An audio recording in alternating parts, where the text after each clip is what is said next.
The Selvar Dominion, one of the most feared alien empires in the galaxy, had long ago conquered hundreds of worlds.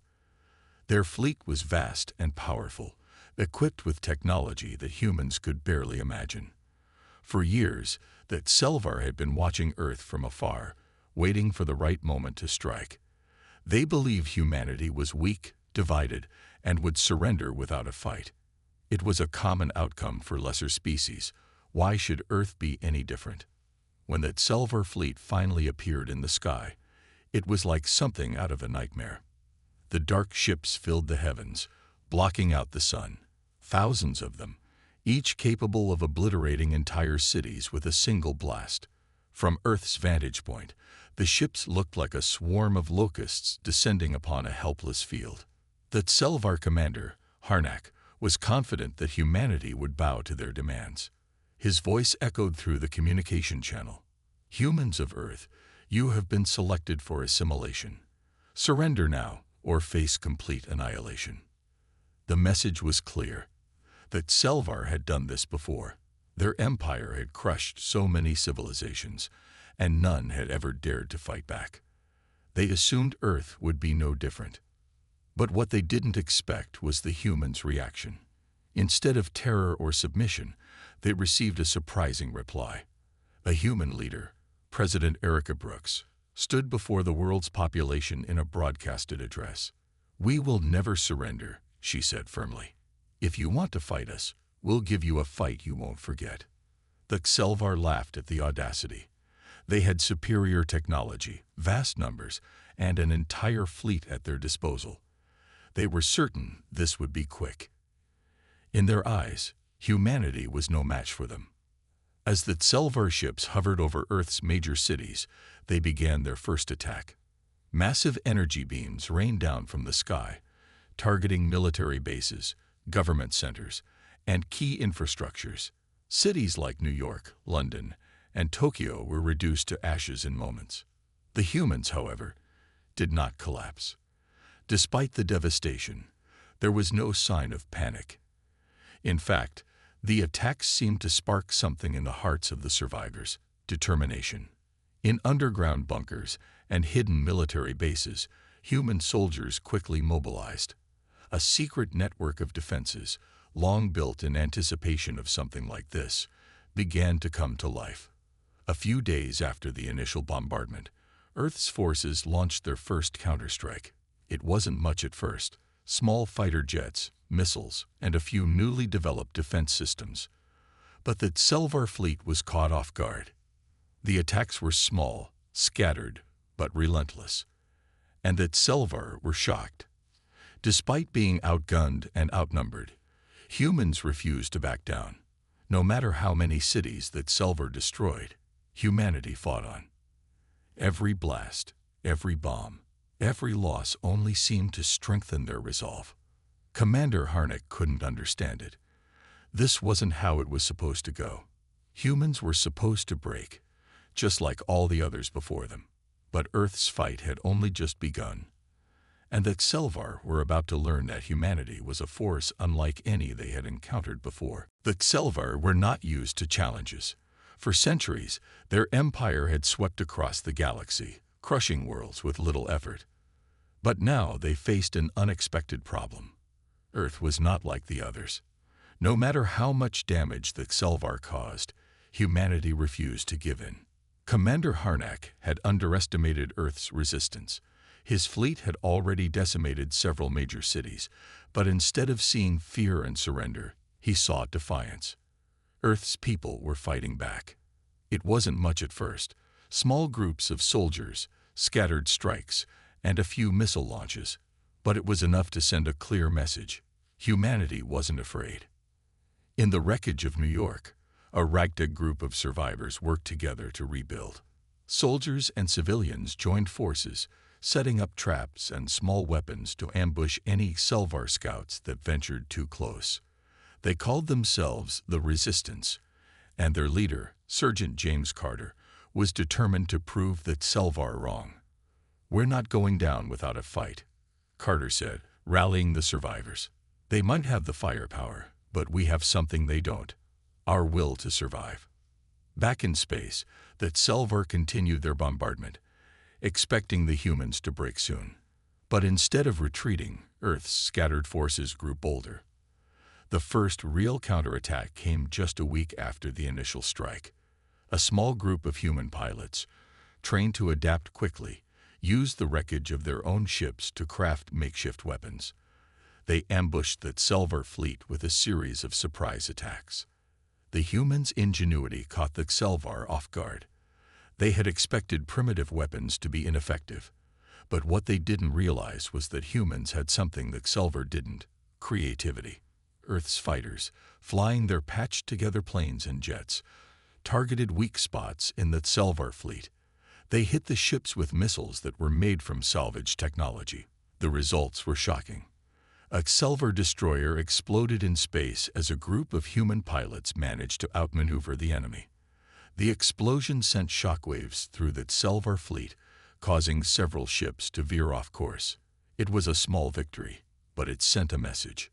Back on Earth, the news spread like wildfire. Despite the overwhelming odds, humanity had landed its first real blow against the Selvar. In underground bunkers and military bases around the world, soldiers began to take action. New weapons were quickly developed. Earth's scientists, working around the clock, started to reverse engineer alien technology. The Selvar, however, were not amused. Harnack watched as Earth's resistance continued to grow. His fleet, though powerful, was beginning to show signs of strain. Human creativity and stubbornness were proving more dangerous than he had expected. He had underestimated them once. He wouldn't make that mistake again. As the days passed, the battle escalated. The Selvar increased their attacks, targeting more cities, but the human response was swift and organized. Resistance groups formed alliances, sharing information and weapons. Earth was no longer just defending. It was fighting back with everything it had. The Selvar were beginning to understand. Humans didn't give up, no matter how many times they were knocked down. And that, more than anything, was what made them so dangerous. The Selvar had never encountered a species like humanity before. They had expected Earth's people to crumble under their superior power, to beg for mercy as they had seen so many civilizations do. But instead, they found themselves facing something far more dangerous: a stubborn species that refused to surrender, no matter the cost. Commander Harnack watched in frustration as human forces launched another counterattack. The Selvar had destroyed entire cities, yet the humans refused to bow down. Every time they lost ground, they'd fought back even harder. Even after a devastating attack on Washington, D.C., humanity did not retreat into fear. They stood firm, gathering their strength for the next strike. It was clear to Harnack that Earth was no ordinary world. The humans fought with a desperation that was not seen in other conquered species. Even when their cities were reduced to rubble, they'd rebuild. Even when their soldiers fell, new ones stepped up. They would never stop fighting. One of the key reasons for this resistance was their unity. President Erica Brooks had proven herself to be a powerful leader. Despite the chaos and destruction, she kept the people of Earth united. Her speeches inspired millions, reminding them that their survival was at stake.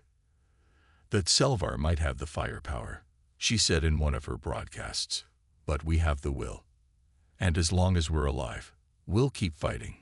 We'll never stop. This kind of resolve was something Harnack did not understand. That Selvar had crushed many worlds, and the species they conquered were quick to submit. Earth, on the other hand, seemed to grow stronger with every battle. The Selvar thought they had broken the human spirit, but they had underestimated one thing: humanity's stubbornness. On the front lines, soldiers like Surgeon James Carter proved just how far humans would go to protect their world. Leading small groups of resistance fighters, Carter launched attacks on Selvar supply lines, sabotaging enemy operations whenever possible. His team, though outnumbered and under-equipped, used guerrilla tactics to keep the Selvar on edge. They knew their chances were slim, but they fought because they had no choice. "Give up. Not on your life," Carter would say as his team prepared for another risky mission. We fight because we have something to fight for. Our families, our homes, our future. As the days turned into weeks, and then into months, the Selvar fleet began to show signs of strain. Their supplies were stretched thin, and the constant attacks from humanity's resistance were wearing them down. Earth's fighters may have been outnumbered, but they made up for it with creativity and determination. Each attack they launched, no matter how small, sent a message. Humanity would never back down. The Selvar High Command had underestimated their enemy, and now they were paying the price. As Earth's forces adapted to the alien technology, the balance of power was slowly shifting. For the first time, the Selvar were unsure if they could win. They had thought that the destruction of Earth's cities would be enough to break the humans' will, but it had only made them more determined. The Selvar had learned something important. When it came to humans, surrender was never an option. The Selvar had always prided themselves on their advanced technology. Their ships were nearly invincible, their weapons capable of wiping out entire planets. They had crushed so many civilizations, and each victory made them more arrogant. But now, they were facing an enemy unlike any other. Humans didn't follow the rules. They didn't fight the way the Selvar expected. Commander Harnack was growing frustrated. Every time his fleet took a step forward, humanity would find a way to fight back. The human resistance was learning quickly, adapting faster than the Selvar had thought possible. The humans didn't just fight. They evolved, finding new ways to challenge the Selvar's power. The first sign of this came when a small group of human fighters, using stolen Selvar weapons, managed to disable one of the alien destroyers. It was a shocking event. The Selvar had never seen their ships damaged in such a way. The humans had somehow figured out how to exploit weaknesses in the Selvar's advanced armor. At first, Harnack dismissed it as a lucky shot, but the humans kept learning. Soon, Earth's fighters were taking down more and more Selvar ships, each victory more daring than the last. The humans had started to reverse engineer Selvar technology, using it against its creators. They had even developed new weapons that were far more effective than anything that Selvar had expected from a primitive species. One such weapon was a missile that could disable the energy shields of the Selvar ships. The humans launched it in a surprise attack, and the Selvar fleet was left open to a devastating counterstrike. Harnack couldn't believe his eyes. How had they done this? How had humans, who were supposed to be weak and helpless, managed to turn the tide so quickly? In space, Earth's fighters were becoming bolder, attacking in waves, overwhelming the Selvar forces with sheer numbers and unpredictability. The Selvar, who had once mocked humanity's technology, were now forced to change their tactics. They were no longer dealing with easy prey. The humans had learned how to fight back, and they were doing it with ruthless efficiency. On the ground, the resistance had also become more organized. The human fighters had stopped acting in small, scattered groups. They were now coordinating their attacks, striking together in waves, hitting the Selvar where it hurt. Guerrilla warfare was now the norm. The Selvar couldn't keep up. Every time they destroyed a resistance base, another one would pop up in its place, stronger and more prepared. Sergeant James Carter and his team had become symbols of human resilience. They had learned to strike hard and disappear before the Selvar could retaliate. Their attacks were quick, precise, and often left the aliens scratching their heads. The humans were relentless. There was no easy way to defeat them, no simple path to victory. Every time the Selvar thought they had the upper hand, the humans found a way to surprise them. Harnack knew the truth now. The humans were not a species to be taken lightly. They had the ability to learn from their mistakes, to grow stronger with each battle. And that made them far more dangerous than anything the Selvar had ever faced. The Dominion had underestimated humanity, and now they were paying the price. As the war raged on, the Selvar began to realize the full extent of the problem they had created. They had underestimated humanity from the start, assuming Earth would fall to their superior technology and might. But now, after months of brutal fighting, the Selvar were beginning to feel the pressure. The humans were learning, adapting, and most importantly, refusing to surrender. Commander Harnack stood on the bridge of his flagship, staring out into space. His fleet, once so powerful and intimidating, was now on the defensive. Human ships, though smaller and less advanced, had begun to outmaneuver the Selvar vessels. The humans had somehow figured out how to disrupt the Selvar's advanced communication systems, and they were attacking in ways that didn't make sense. It was no longer a battle of technology. It was a battle of willpower. The turning point came when Earth's forces launched a coordinated attack on a critical Selvar supply line. The Selvar had underestimated the humans once again. They had assumed their supply chains were secure, that no one could penetrate their defenses. But the humans, using a combination of stolen alien technology and their own ingenuity, infiltrated the supply line and destroyed it from within. The attack was devastating. Without their supplies, the Selvar fleet began to suffer. Ships were stranded in space, unable to repair themselves or continue fighting. The loss of resources hit the Selvar hard, and they were forced to pull back and regroup. For the first time in the war, the humans had delivered a crippling blow to their enemy. Back on Earth, the news spread like wildfire. The resistance fighters, who had once been scattered and disorganized, now felt a surge of hope. If the humans could strike at the heart of the Selvar war machine, they could win. Commander Harnack knew his fleet was on the brink of disaster. The humans had proven themselves to be far more resilient than he had ever imagined. The Selvar High Command, desperate to maintain control, ordered an immediate counteroffensive. They sent every available ship in an attempt to crush the human resistance once and for all. But the humans were ready. They had learned from their mistakes, and they had been preparing for this moment. Sergeant James Carter and his team led the charge, using the knowledge they had gained from months of fighting. They had reverse-engineered more Selvar technology and developed new weapons that targeted the Selvar's weak spots. Carter's squadron launched a series of surprise attacks, hitting the Selvar fleet with devastating precision. The Selvar were no longer in control. The tide of battle had shifted, and humanity was now the one on the offensive. As the Selvar fleet fell back, Commander Harnack was forced to admit the truth. The humans were not just fighting for survival, they were fighting for their future. And that made them a force more powerful than anything the Selvar had ever faced. The war was far from over, but for the first time, it felt as if humanity had a real chance at victory. The tide of the war had shifted. For months, the Selvar had pushed humanity to the brink of destruction, confident in their ability to crush Earth's forces. But now, the humans had found their strength. After a series of successful counterattacks, Earth was no longer on the defensive. Humanity had begun to take the war to the Selvar. Commander Harnack, once so sure of victory, now found himself scrambling to hold onto the remnants of his empire. The humans were relentless. They had adapted to the Selvar's technology, turning it against its creators. Earth's forces had taken what they had learned and used it to build a fleet of their own, one that was starting to rival the Selvar's might. The Selvar had never imagined that humans could become such a formidable threat.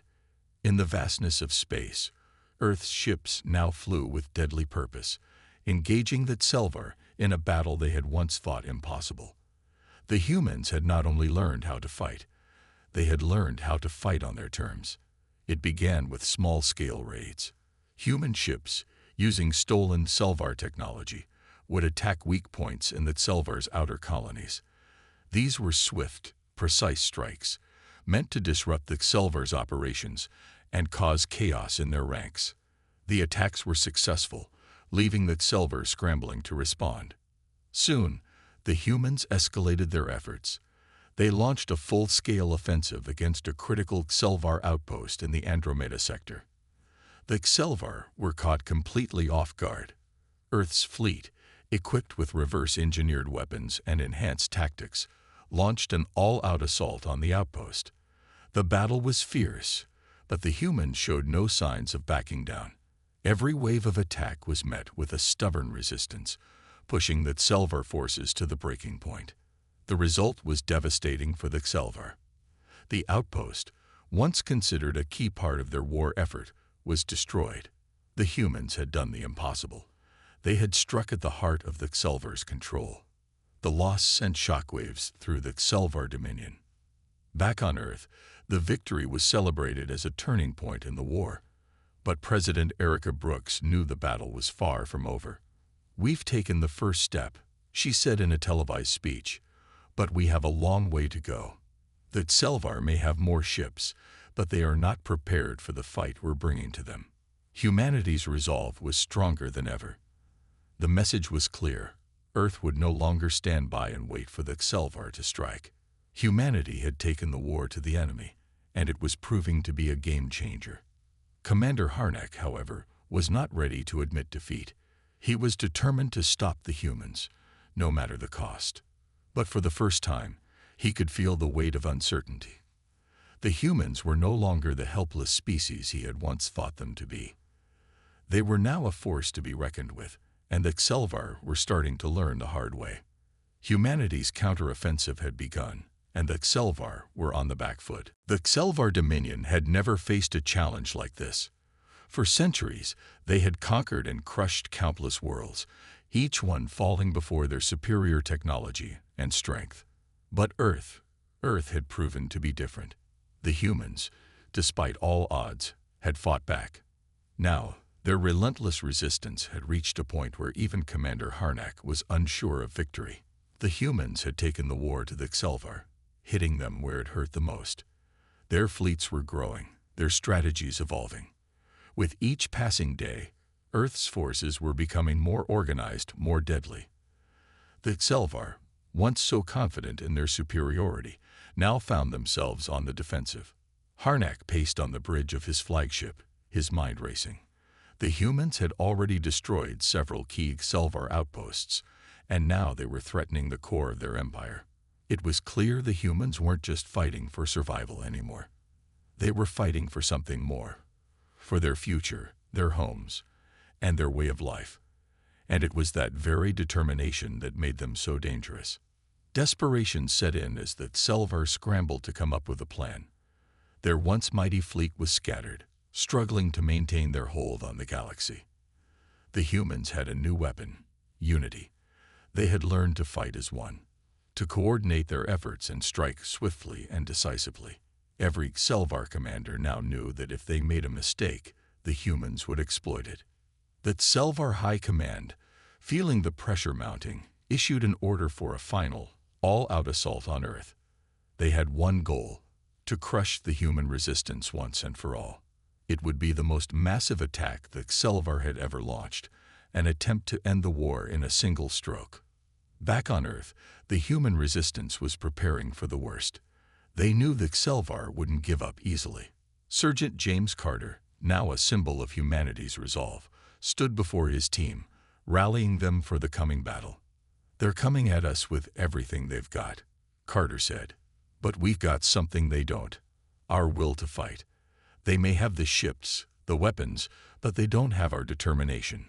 We've come too far to back down now." Earth's forces had already proven their ability to hold their own against the Xelvar. But with the final assault looming, they knew they had to be smarter, quicker, and more united than ever. The human fleets had learned to exploit the weaknesses in Xelvar technology. They knew how to disrupt their communications, disable their shields, and strike their vulnerable points. President Erica Brooks, speaking to the people of Earth, urged them to stay strong. "The Xelvar may think they can break us," she said, "but we will show them that humanity does not fall. We stand together, and we fight for our future." The stage was set. The Xelvar were coming with everything they had, but humanity was ready. They had fought for survival, and now they were fighting for victory. For the first time in the war, it felt as though the Xelvar were the ones on the edge of defeat. The final battle had come. After months of brutal fighting, the Xelvar had gathered every last ship, every soldier, every weapon they could muster. Earth had proven itself to be a far more dangerous enemy than they had ever imagined. Now, the Xelvar were making one last push to end it all. The humans would either be crushed, or they would win the war once and for all. Commander Harnack stood at the helm of his flagship, staring out at the massive fleet before him. It was a sight meant to inspire fear. Hundreds of Selvar warships, advanced beyond anything humanity had, lined up in formation. Yet, as Harnack watched, he couldn't shake the feeling that something was wrong. The humans had been unpredictable from the start, and now they seemed to be more organized and determined than ever. Back on Earth, the people were preparing for the battle of their lives. The human resistance had grown stronger, their forces more coordinated. Every soldier, every fighter, knew what was at stake. They weren't just defending their planet anymore. They were fighting for the future of humanity. Sergeant James Carter, now a seasoned veteran of many battles, gathered his team for the final assault. "This is it, people," he said, his voice steady but filled with determination. "This is the last chance we get to show the Selvar that we're not backing down. We've made it this far, and we're not stopping now. We fight for our families, for our homes, for our future." The human fleet, smaller but fiercely determined, moved into position. They had learned from their past mistakes and had adapted. They had taken every advantage, every weakness in that Selvar fleet, and turned it into a strength. Now, they were ready to strike. As the two fleets closed in, the battle erupted with the fury of 1,000 storms. Selvar warships fired massive beams of energy, while human fighters darted in and out, targeting weak spots in the Selvar's armor. The human ships, smaller and faster, used their speed and maneuverability to avoid the Selvar's deadly blasts.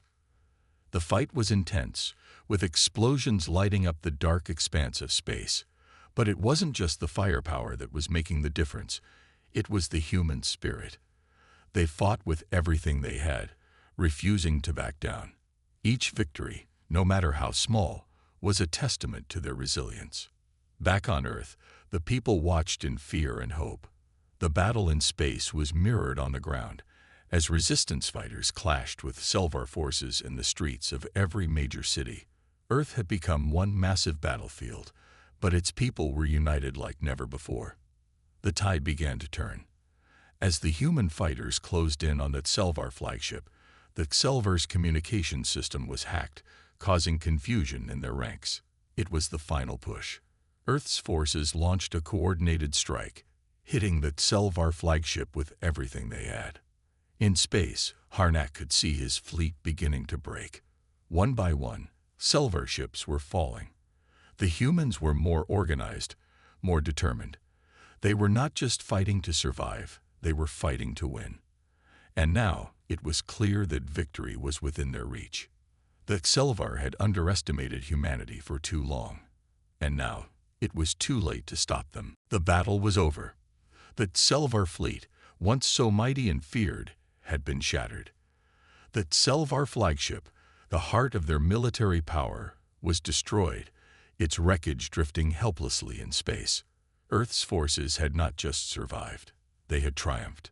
Commander Harnack, the leader of the Selvar forces, stood on the bridge of his flagship, now nothing more than a broken hulk. He had watched as his fleet was torn apart, as Earth's fighters struck with a precision and determination that had never been seen before. The humans had done the impossible. They had beaten the Selvar. Harnack's mind raced. How had it come to this? How had a species so primitive been able to outsmart and outfight the most advanced empire in the galaxy? The answer was simple: humanity's stubbornness. The humans had never given up, not even when all hope seemed lost.